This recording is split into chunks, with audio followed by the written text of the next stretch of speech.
Bonjour, aujourd'hui les amis, nous allons parler des fractions.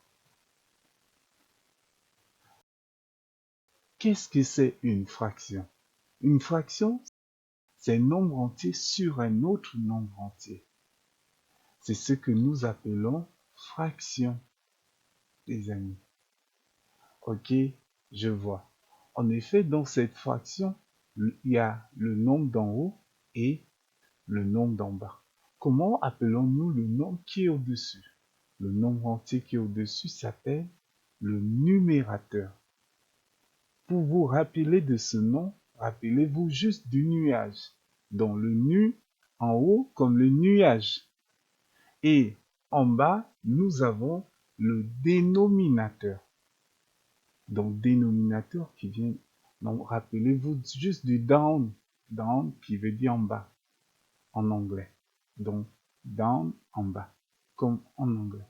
Donc c'est ça, numérateur en haut et le dénominateur en bas. C'est cela qu'on appelle une fraction. Avant d'aller plus loin, je vois. Il faut d'abord qu'on nous raconte un peu une petite histoire afin que vous compreniez un peu là où ça nous vient. En effet, il y a très longtemps, nos ancêtres ont commencé à utiliser des fractions pour partager et mesurer les choses.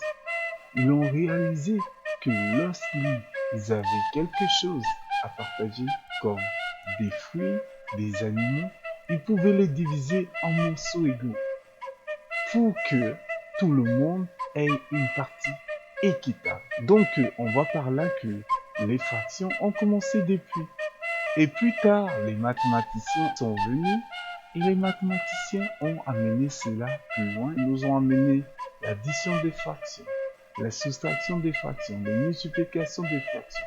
Et c'est ce qu'on verra plus tard. Ne vous inquiétez pas, les amis. Je vois, tu es en train de dire, mais moi, en quoi ça m'est important de faire des fractions? À quoi ça me sert? Je vois ta question. En effet, les fractions, ne t'inquiète pas, tu le fais déjà tous les jours, mon ami. Regarde un peu. Imaginons, maman te donne 4 biscuits. Et ces 4 biscuits, tu vas prendre un biscuit. Ben, on va dire que tu as pris 1 sur 4. Et 1 sur 4, c'est ça la fraction, tu vois, mon ami? Ah ouais, tu dis oui, là tu es content. En effet, tu fais des fractions tous les jours. Donc voilà, mon ami.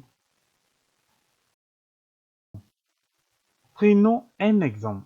On va prendre premier carreau, deuxième carreau, et là, on nous demande d'écrire cette fraction.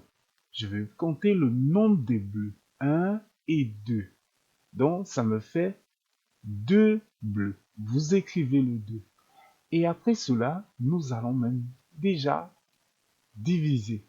Et on doit diviser par quoi? Vous allez compter le nombre des carreaux total, le nombre des bandes, donc les carreaux total. On aura combien de carreaux? On aura 6 carreaux. Donc voilà, vous venez d'écrire la fraction de cette bande qui nous donne 2 sur 6, qui est, on va prononcer 2 sixièmes. Les amis, ben, félicitations à vous.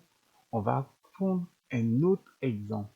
On a notre cercle et qui a 4 parts.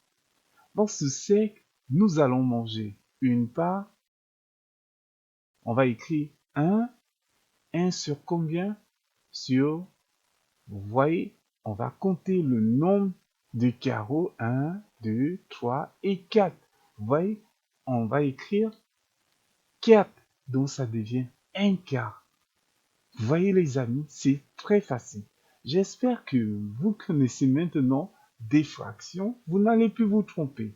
Et plus tard, on verra le vocabulaire des fractions et comment additionner, multiplier et diviser. Sur ça, on se dit à bientôt les amis.